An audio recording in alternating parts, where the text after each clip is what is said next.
ঢাকা শহরে গ্রীষ্মকালটা হচ্ছে অনেক বেশি যন্ত্রণাময়, একেই অনেক বেশি গরম থাকে, আর যখন বর্ষাকাল শুরু হয় তখন তো আর কথা নেই। আর যাদের বাসার নিচে পানি উঠে বা বাসায় পানি উঠে তাদের তো অশান্তির আরও মানে কোনো কথাই নাই। বর্ষাকাল হচ্ছে অনেক সুন্দর একটা কাল, কিন্তু এই পানির জন্য আসলে তখন আর বর্ষাকালটা ভালো লাগে না। আসসালামু আলাইকুম সবাইকে, আশা করি সবাই খুব ভালো আছেন। আজকে দুপুরের জন্য এই যে হচ্ছে বড় কই মাছ দিয়ে আলু আর ধুন্দুল রান্না করেছিলাম। কই মাছটা সুন্দর করে ভেজে নিচ্ছি।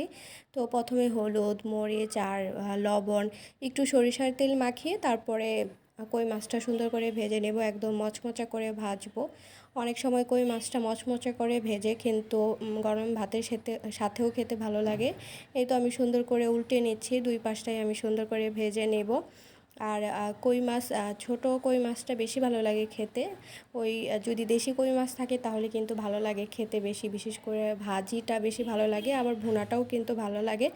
এই তো মাছ ভাজাটা শেষ, এখন হচ্ছে আমি তরকারিটা বসিয়ে দেবো। এখানে হচ্ছে আমি প্রথমেই সয়াবিন তেল দিয়ে দিলাম, সাথে পেঁয়াজ কুচি আর রসুন বাটাও দিয়ে দিলাম। এখন হচ্ছে এগুলো কিছুক্ষণ ভাজা হয়ে যাওয়ার পর হলুদ মরিচ লবণ জিরা গুঁড়া দিয়ে কিছুক্ষণ কষিয়ে নিব। তারপরে হচ্ছে এই যে আমি সবজিগুলো দিয়ে দিলাম।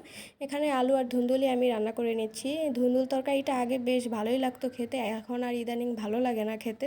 গ্রীষ্মকালে কিন্তু অনেক কম সবজি পাওয়া যায়, এর জন্য এই সবজিগুলো বারবার রিপিট করতে আর ভালোই লাগে না খেতে। তার মধ্যে হচ্ছে ম্যাক্সিমাম সবজি হচ্ছে ভাজি খেতে একটু ভালো লাগে।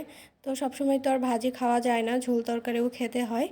এ তো আমি ধুন্দুল আর আলুটা সিদ্ধ হয়ে গিয়েছে, এখন হচ্ছে আমি পানি দিয়ে দিয়েছি আর উপর থেকে আমি মাছগুলোও দিয়ে দিলাম। আমার ধুন্দুল তরকারিটা কিন্তু রান্না করা শেষ, একটু বলক উঠলেই হচ্ছে আমার তরকারি রান্না হয়ে যাবে। এই তো আমার তরকারির ফাইনাল লুক। খেতেই ভালোই হয়েছিল, যদিও বা আমার ধুন্দুল তরকারি খেতে আর ভালো লাগতেছিল না, বাট খেতে কিন্তু ভালোই হয়েছিল। সবাই ভালো থাকবেন, আল্লাহ হাফেজ।